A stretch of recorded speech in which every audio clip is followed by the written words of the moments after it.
just to give a quick update from London Natural History Society. So London Natural History Society is an organisation that's been around for quite some time. We have a lot of free to members and non-members events that we host around London. People are welcome to attend, and they focus. We have our London Bird Group, which focuses on ornithology, birds, obviously. The botany section, which does plants and fungi, and then we've got the ecology and entomology section, which deals with invertebrates and other vertebrates and the stuff that we were hearing about earlier from the London Geodiversity Partnership. Really doesn't like my presentation. Oh, it's just frame lot. I don't know what that means. I don't know what this means either. I'm used to doing stuff virtually, so this is all new to me. It's been a while. Do you know what? I can do it without mine, but let's see if we can get Tony's up. Yeah, I'll try and find it. Yeah, so I just wanted to mention a few things we've got coming up, and then we're going to get on to my fellow LNHS person, Tony, who's going to talk to us about biological recording, specifically with bees. So we do a lot of virtual talks. These are all free. We've got a few coming up linked to our various sections. So how big is the buttercup from the botany section, Rewild Night Skies from the bird club, and we've got one on about rewilding mice, harvest mice and beavers in Ealing from Ecology and Entomology. This is just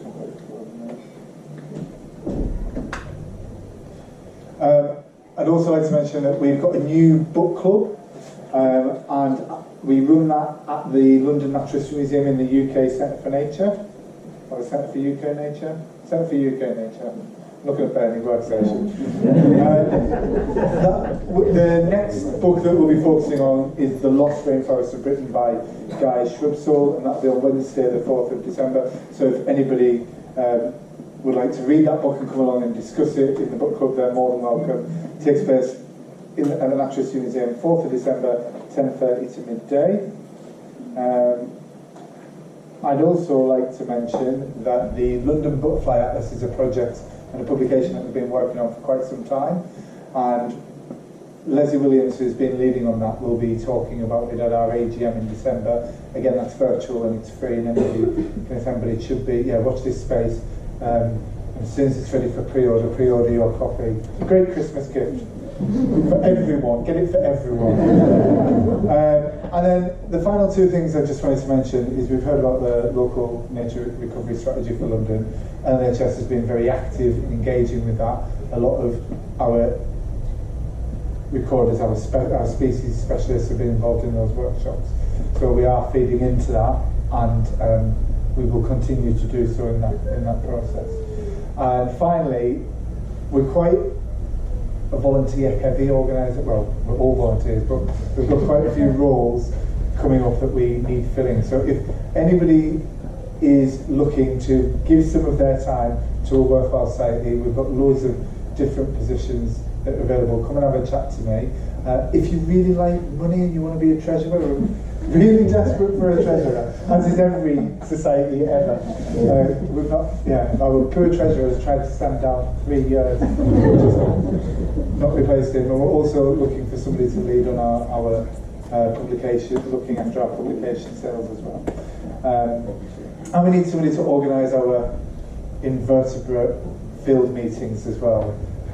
For that one, definitely come to me. Right, that's it, Tony. We're going to see if I'll see if I can connect this, and then it may or may not work. Well, no, we haven't tried your presentation. I can't see anything at all. Okay, I'll just carry on. Thank you. Sorry. Oh, this is weird. The last time I did this, I was a backing singer to Father John Misty at the barbecue. This is exciting. Okay, so a little bit about recorders. I've got the title here. We do more than just recording. I just kind of give you an idea of where that really goes and what we do.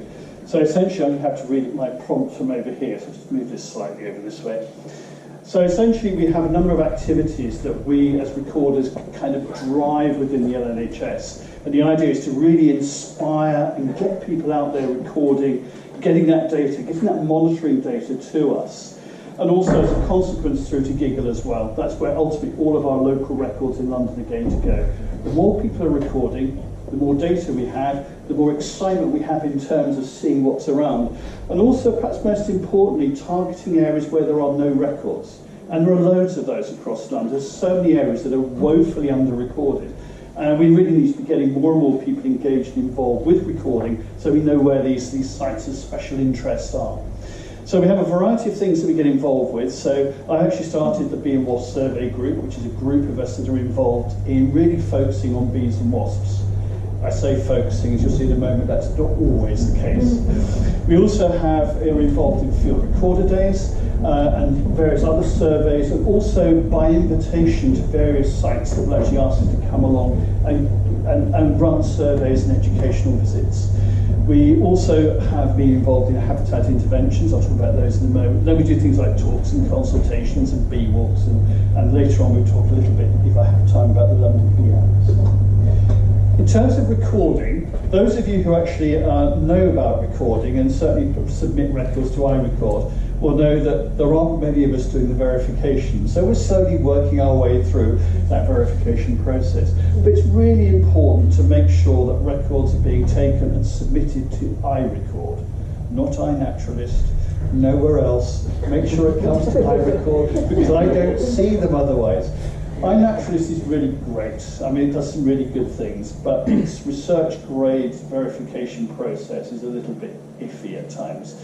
I do get the records coming through. I'm verifying with BWAS, so I do actually see these. I will actually verify them as they come through.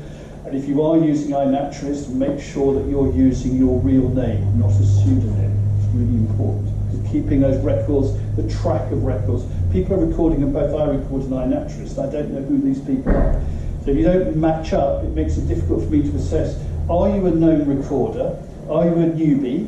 Are you an absolutely brilliant recorder and entomologist, but I don't know about you? All of those things kind of feed into this system. Ultimately, once we've verified these records, they will then be passed on to GiGL. GiGL is actually uploading at the moment. If we have one source of records, we avoid the problems of duplications and record cleaning as well, which is an issue at the moment. So if you are submitting records to iRecord and you're waiting for verification, please be patient. I'll get there eventually. Just a quick aside, one of the issues with verifications is often the quality of the images that are being submitted. And later on, we can talk, anyone wants to talk to me about running courses on how to get good images, how to actually record well so that verified images or verifiable images are going onto iRecord can be there. That would help me immensely and my colleagues who are doing the verifications. What can I going to say about it? No. iRecord, don't use anything else, that's the message. In terms of what we're seeing, I mean, this is great because we're starting to see lots of interesting things turning up.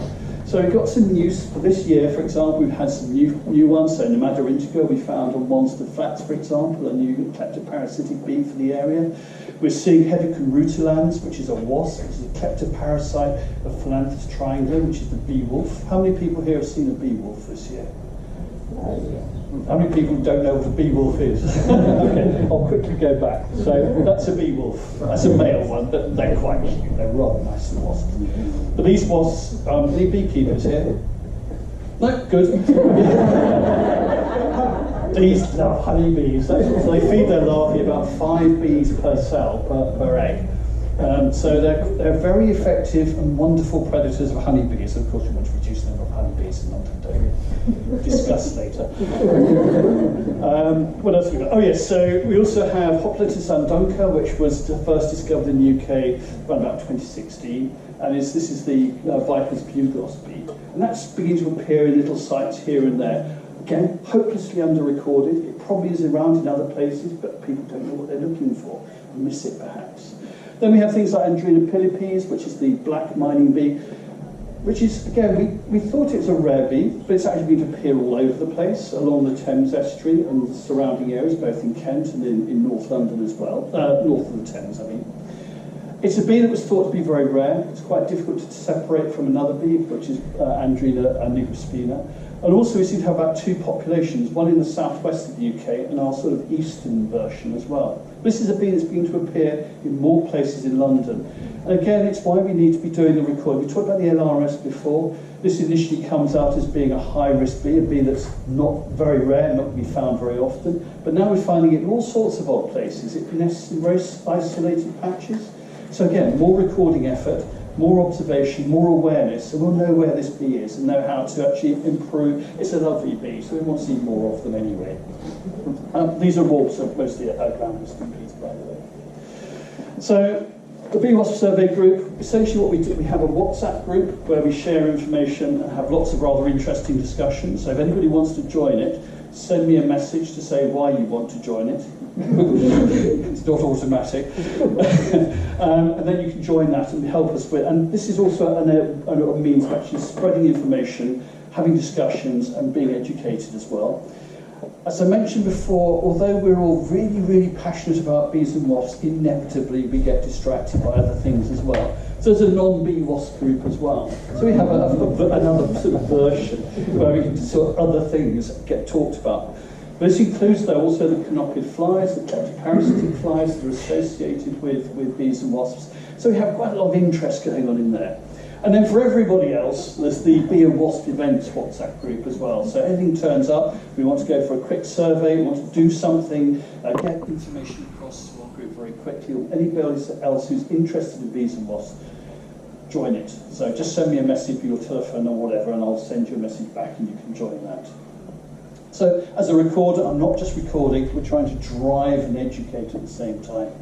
We have our field recorder days where we go out with various groups, and I risk life and limb or fingers by presenting people with bees and wasps in their hand.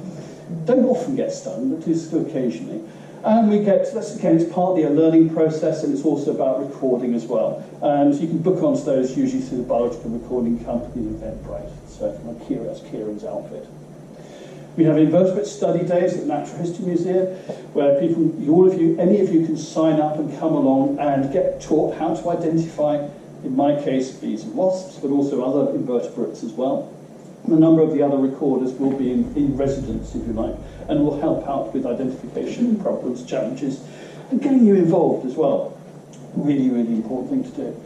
We can even go out into the garden, which was mentioned before by our HS person who, sorry, I forgot your name already. Bad. You can go out into the garden and you can have a look for various insects there, which is great fun as well. Now, of course, we have surveys and interventions. We have all sorts of interesting things that happen as a result of us going out and looking. So this was a recent case, so this is from this year. We discovered a series of posts in the Olympic Park which were occupied by this wonderful little wasp, Pasilicus eremita. And these actually are aphid-feeding wasps. They feed their larvae, aphids, which they collect and put into old beetle holes, in nest holes, and they seal them up with resin taken from pine trees.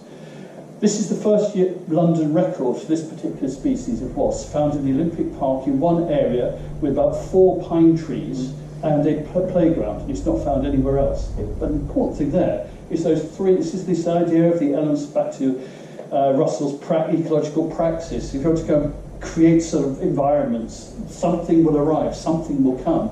And this rather infrequently found wasp is actually present. It's tiny, it's only a few millimetres long. The interesting thing was, when we actually looked in further detail, we found some more of these nest sites, but this time they had little bits of stone impacted into them. It turns out, and I didn't know this until I presented this as a talk to the Bee Wars conference, this is actually Pasilicus singularis, but I missed the emergence of those wasps that come out slightly before eremita. So we've got 2 different species of wasp occupying a single rotten post in a children's playground about to be redeveloped, is about to be destroyed.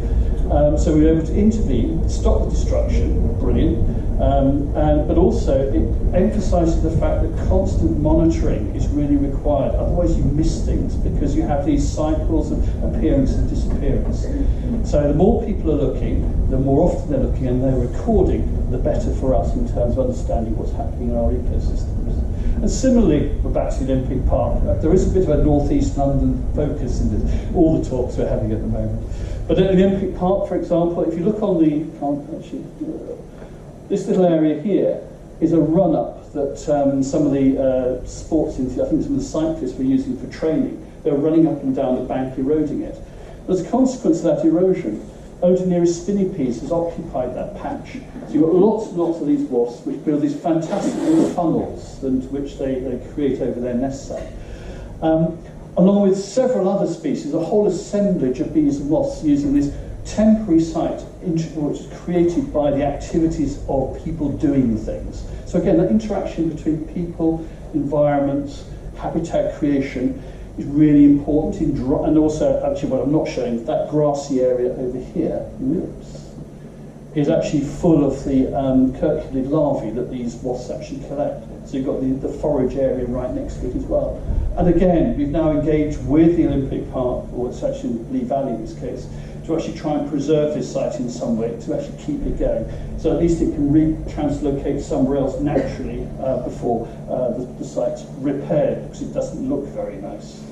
One of the other challenges we face. Okay, recorder activity doing something other than just recording. I've lost, okay. Lost the title of the thing when it was transferred, but this is actually an example of our interventions, which was quite recent, and there's several people in this room who've been engaged with this, unfortunately. So Sandra over there from Hackney for biodiversity, Russell over there from Renature London, we had Nina as well with Renature London, and Ian Phillips, who was mentioned before, all got involved in basically taking this bank from a children's playground, which is full of bees and wasps, and then moving it physically to another site while that children's playground is actually being redeveloped. 67 hours worth of work, lots of large bits of machinery, and some great enthusiasm. Well, we hope it's going to succeed. But this is back to the praxis that Russell was talking about. We have no idea whether this is going to work effectively or not. So we'll be monitoring this site to see the follow-up. And this is, again, his point about being very agile is very important. Being there, finding out that something that needs to be done to preserve a particular assemblage of insects. How are we actually going to make the change happen? And then how do we actually do it? And then monitoring to see whether it's been successful or not. And all of that happened in, what, 3 weeks? About 3 weeks. So it's really, really fast timescale. So it can be done. But again, it's having that network of expertise coming together, people knowing each other, bringing their skill sets in, dropping everything to do it, which is absolutely brilliant. And of course, also having the support of Hackney Council, indirectly, I suspect. But it works really, really well. It's very, I mean, the optimism that we all have from doing things like this is huge. And Russell's talk earlier on emphasises how well that can work. But we're only seeing lots of these things happening in North London, East London. So as a recorder, I'd like to know if things like this going on elsewhere, so that we can actually help out and be involved, making sure that recording is done to monitor these interventions that are going on. A lot of them happen, and we never know what goes on next. Am I out of time yet? Yes. How have I got? We're into questions. Oh, okay. Well, unfortunately, that's the last slide. Okay, so that's just a summary. But we also do things like talks like this, and I've given talks for various places. We act as consultants as well, and we also, the London Bee Atlas will be our next sort of major project in association with GiGL, for example. So thank you very much for your attention. That's my email address.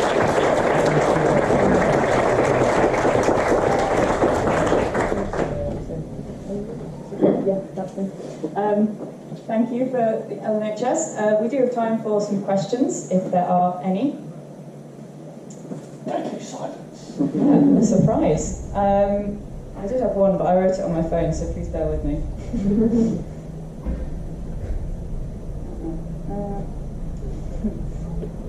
I'm naturalist. I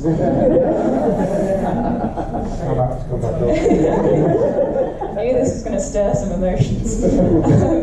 So at GiGL, the position we've kind of taken is that we think it's a great tool for engagement, not necessarily the best tool for getting records from, though we do gather records that go through the pipeline, or Sarah specifically at the back gathers records that go through the pipeline from iNaturalist to iRecord that have this verification status. But what does the LNHS see as a way of kind of bridging that gap there's lots of education initiatives that happen, but bridging that gap between people who like to use iNaturalist because it's good fun and getting them up to iRecord level where they're more confident in making an ID, you feel more confident doing the verification. Any thoughts? Yeah, go on. Right, iNaturalist, people who know me know I've got a lot to say about iNaturalist. I think it's a very good tool. I actually completely agree with GiGL. I think, and I'd like to work with GiGL as LNHS and maybe come up with a strategy for how we promote iNaturalist and iRecord to various projects and recognise that we don't want to flood verifiers with lots of records from people that are really at the beginning level of ID, because it's going to create far too much data for people like Tony to go through.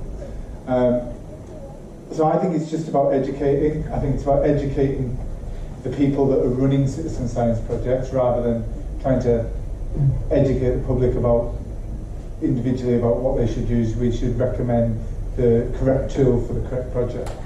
Do you agree? I mean, I totally agree that one of the issues with iRecord, when I'm verifying, if I get a misidentification, I need to put in a reason why it's a misidentification. It's part of that training process. You can imagine that takes a lot of time when you're going through hundreds and hundreds of these things. With iNaturalist, there are options for other people to do the correction, if you like, but some people correct incorrectly. It's a real problem with iNaturalist. I think the issue is making sure that there are those training pipelines.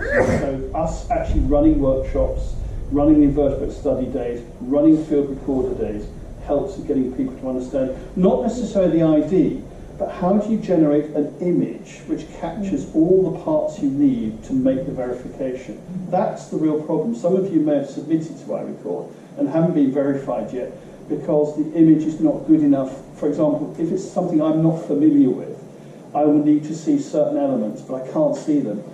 Another expert may be able to make a verification, but the chances are they won't if they can't see the specific, it may be the relative length of a segment of an antenna, it may be the colour of a hair. These are very, very fine details that allow us to verify an observation.